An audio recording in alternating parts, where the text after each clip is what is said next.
Summit जो है ये 2026 का एक बड़ा इवेंट था, इसलिए इसे करंट अफेयर्स में जो है वो डिस्कस करना इंतहाई इंपॉर्टेंट है। ठीक है, एवियन लेस ब्रेन्स फ्रांस के अंदर जो है ये हुआ है और इसकी अगर आप डेट देखें तो 15 से 17 जून 2026 को जो है ये हुआ है।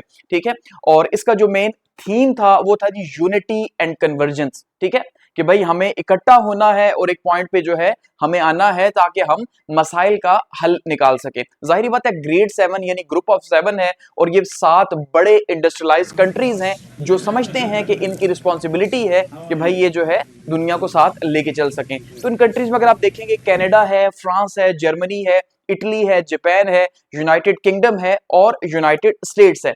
तो ये जो कंट्रीज हैं ये G7 का हिस्सा है, G7 ग्रुप।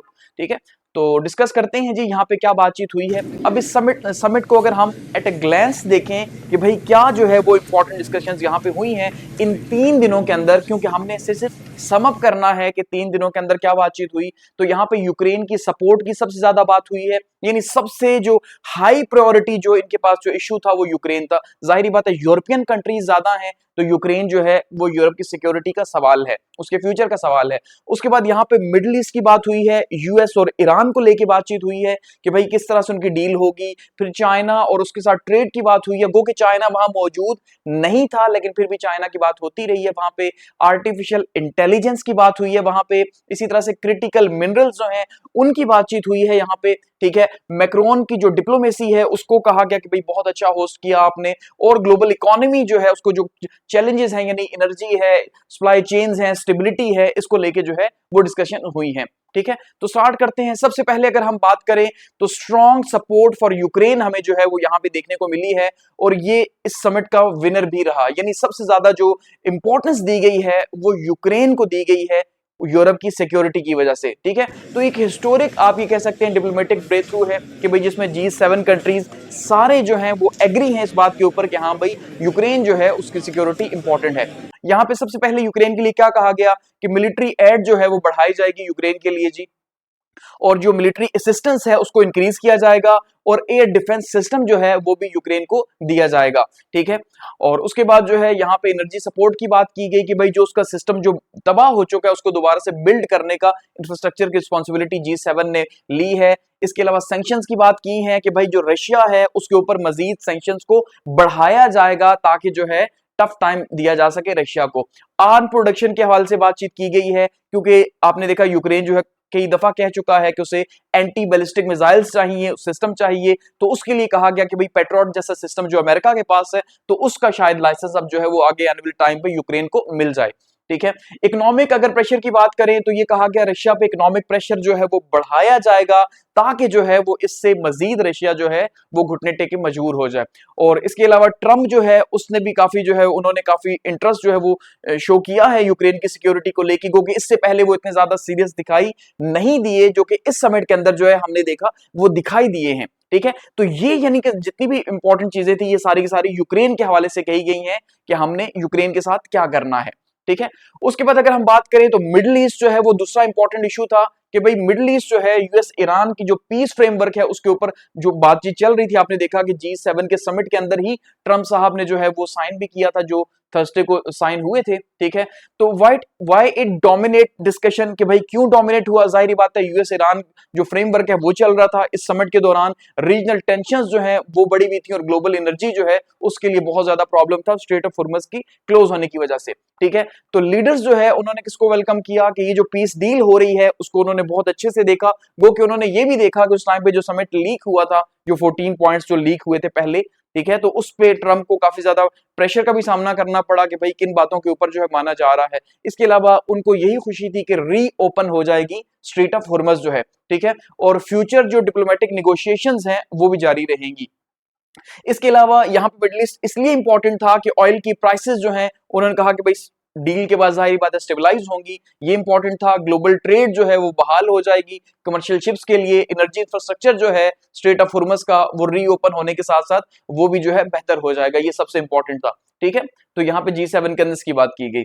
उसके बाद अगर हम बात करें तो चाइना जो है the elephant in the room, ठीक है, कि भाई चाइना मौजूद नहीं था। इंटरेस्टिंग बात यह है लेकिन फिर भी वो वहां पे मौजूद था कि उसके गिर्द जो है वो बातें घूमती रही हैं, जिसमें G7 कंट्रीज के जो कंसर्न्स थे वो सामने आए हैं। वो कंसर्न्स क्या थे कि भाई जो स्टेट स्टेबिलिटी जो जो सब्सिडीज दे रही हैं वो डिस्टॉर्ट कर रही हैं ग्लोबल मार्केट्स को, यानी वो ग्लोबल मार्केट्स को खराब कर रही हैं। चाइना के ऊपर ये इल्जाम है कि आपको पता है वो सब्सिडीज देता है, उससे चीपर प्रोडक्ट्स पैदा होती हैं जो कि इंटरनेशनल मार्केट्स के अंदर जो है उनकी ज्यादा डिमांड होती है, तो ये इनके लिए चैलेंज था। इसके अलावा इंडस्ट्रियल जो ओवर प्रोडक्शन है ये भी उन्होंने कहा कि ये फ्लडिंग है मार्केट के लिए, यानी इतना ज्यादा चाइना ओवर प्रोडक्शन कर रहा है जिससे क्या हो रहा है, जब सप्लाई ज्यादा होगी तो जाहिर बात है उसकी प्राइसेस गिर जाएंगी, तो उससे जो बाकी कंट्रीज हैं उनके लिए चैलेंज पैदा हो रहे हैं।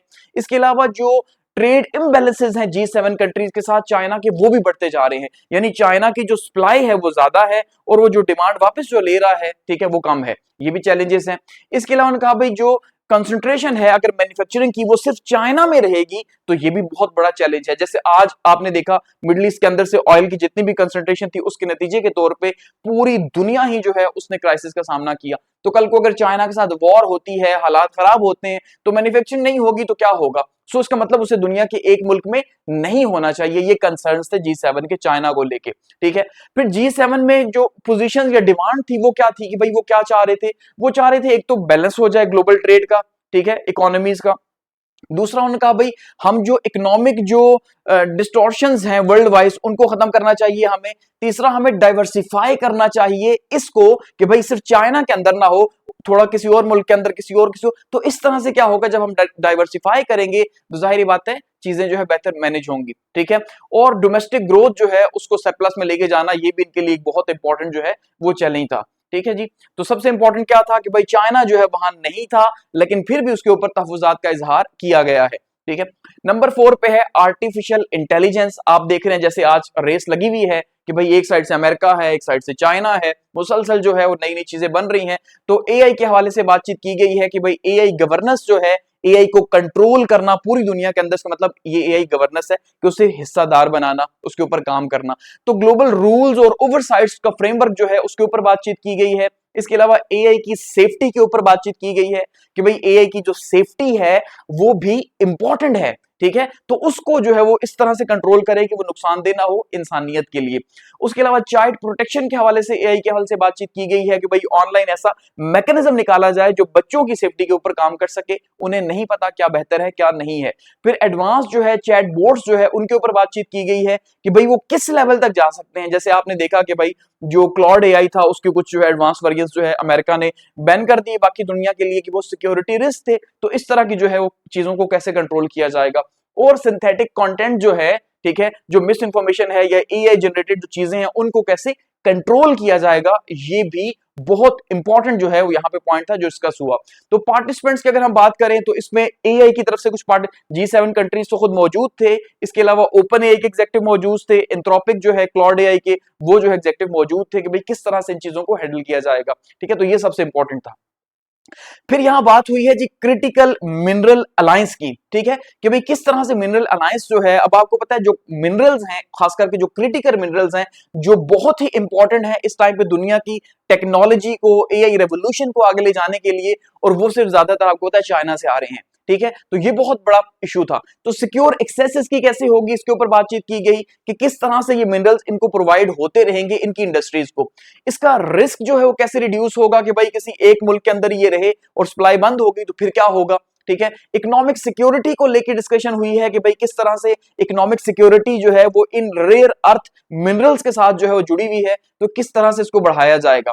तो की मिनरल्स कौन से हैं जी, जैसे लिथियम है जो ईवी बैटरीज में जो इलेक्ट्रॉनिक व्हीकल्स हैं उसमें यूज होता है, ठीक है। इसके अलावा रेयर अर्थ मिनरल्स हैं उस वो जो है खास करके चाइना से बहुत ज्यादा आते हैं, एडवांस टेक के अंदर यूज होता है। निकल है जैसे कि बैटरीज और एलॉयज में यूज होता है, कोबाल्ट है रिन्यूएबल एनर्जी के अंदर यूज होता है, ठीक है। तो अब इन्होंने टारगेट ये रखा हुआ है कि 2030 तक हमने 60% जो हमारी जो इंपोर्ट्स हैं उनको चाइना से हटाना है और डाइवर्सिफाई करना है, ठीक है। ये हमारा जो है टारगेट है इन्होंने रखा हुआ है। उसके बाद मैक्रोन साहब को भी बड़ी वाह की कि भाई मैक्रोन साहब जो है उन्होंने बहुत अच्छे से इसको बिठाया, सारा यूरोप जो है वहां बैठा और बातचीत हुई है।